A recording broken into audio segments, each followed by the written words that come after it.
ही है वो उलझी हुई है पूरी तरीके से। पुलिस जांच में जुटी हुई है और जब फॉरेंसिक जांच रिपोर्ट आ जाएगी उसके बाद और खुलासे हो पाएंगे कि ये आत्महत्या है या फिर हत्या है, आखिरकार कैसे उसकी हत्या की गई है। तमाम ऐसे सवाल हैं जो कि अभी इस मामले को लेकर उठ रहे हैं। इसी बीच फरीदाबाद से एक और बड़ी खबर आपको बता देते हैं। कैबिनेट मंत्री विपुल गोयल का बयान सामने आया है। नगर निगम के मुद्दे पर प्रतिक्रिया दी, मामले की पूरी जांच कार्रवाई की जाएगी, जांच के बाद दोषियों पर कार्रवाई होगी, ये विपुल गोयल का कहना है। राव नरेंद्र के घर चोरी की घटना पर भी बोले, चोरी की घटना निंदनीय है। राव नरेंद्र के घर चोरी होना दुर्भाग्यपूर्ण है, जल्द ही आरोपियों को गिरफ्तार किया जाएगा। ईंधन संकट पर भी विपुल गोयल ने प्रतिक्रिया दी और कहा कि कई देशों में ऊर्जा संकट की स्थितियां हैं।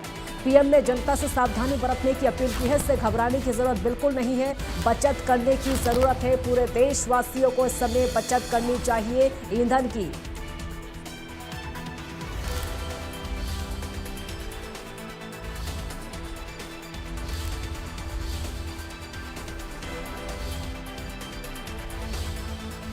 तो विपुल गोयल का बयान सामने आया।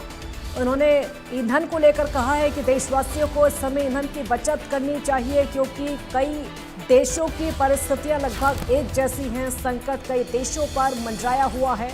और वहीं चोरी की घटना को उन्होंने साफ कहा है, निंदनीय है, पूरी तरीके से ऐसा नहीं होना चाहिए। राव नरेंद्र के घर में जो चोरी हुई है वो पूरी तरह से दुर्भाग्यपूर्ण है। जल्द ही आरोपियों को गिरफ्तार किया जाएगा। पुलिस जांच में जुटी हुई है, कार्रवाई में जुटी हुई है। ये बहुत ही अच्छी जो बात है, एक प्रिकॉशनरी मैनर, कोई पैनिक नहीं है, कोई डर नहीं है, एक प्रिकॉशन रखने की बात की है कि हमारी स्थिति देश के अन्य देशों की तरह ना हो, कोई भी पैनिक ना फैले। इसलिए अगर हम रोजमर्रा की जिंदगी में तेल को बचाने का काम करेंगे और अन्य चीजों में किफायत करेंगे तो हमारा देश इस संकट से बचा रहेगा। जैसा कि मोदी जी के दूरदर्शी विजन का उन्होंने जो परिणाम है वो लोगों के बीच में रखा है कि ऐसा करेंगे तो ऐसा परिणाम होगा।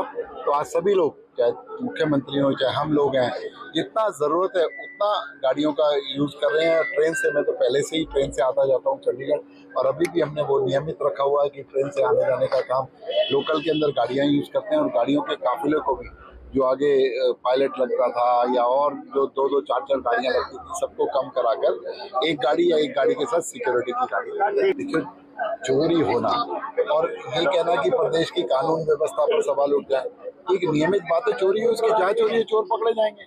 और ये तो किसी भी शहर के अंदर, किसी भी देश के अंदर अमूमन होता रहता है। इसमें राव नरेंद्र जी के घर पे चोरी करा दी, षड्यंत्र है या क्या क्या मैं बातें सोशल मीडिया पे पढ़ता रहता हूँ। राव नरेंद्र इतनी बड़ी शख्सियत नहीं है कि उनके खिलाफ कोई षड्यंत्र करे, ऐसी कोई बात नहीं है। तो ये नॉर्मल सी बात है, लेकिन निंदनीय है, ऐसा नहीं होना चाहिए, निंदनीय है और इस पर कार्रवाई।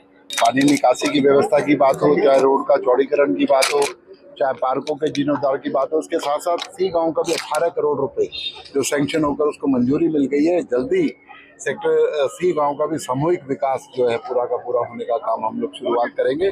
तो आज वही आयोजन था, सब लोग इकट्ठे हुए, सब लोगों के साथ वार्तालाप हुई और आगे भी जो कमियां रह गई हैं, चाहे एस्ट्रोटर्फ की बात हो, चाहे हॉकी पिच की बात हो, वो लोगों के संज्ञान में लाया गया कि उसको भी हमने सैंक्शन कराने के लिए चंडीगढ़ भेज दिया है।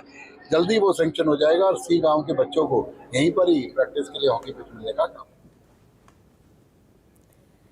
करनाल में बीजेपी का प्रशिक्षण अभियान और केंद्रीय मंत्री मनोहर लाल ने उसमें शिरकत की।